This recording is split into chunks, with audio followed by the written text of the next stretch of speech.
There's an old joke. Two elderly women are at a Catskill Mountain resort, and one of them says, "Boy, the food at this place is really terrible." The other one says, "Yeah, I know, and such small portions." Well, that's essentially how I feel about life. Full of loneliness and misery and suffering and unhappiness, and it's all over much too quickly. The other important joke for me is one that's usually attributed to Groucho Marx, but I think it appears originally in Freud's Wit and its Relation to the Unconscious. And it goes like this, I'm paraphrasing. I would never want to belong to any club that would have someone like me for a member. That's the key joke of my adult life in terms of my relationships with women. You know, lately the strangest things have been going through my mind because I turned 40.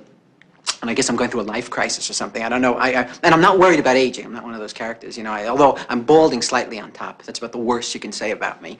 I think I'm going to get better as I get older. You know, I think I'm going to be the balding virile type, you know, as opposed to, say, the distinguished gray, for instance, you know.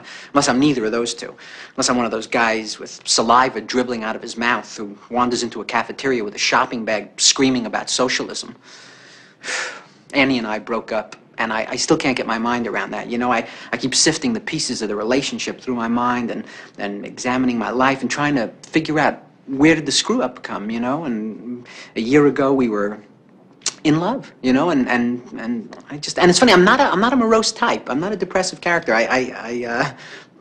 You know, I was a reasonably happy kid, I guess. I was brought up in Brooklyn during World War II.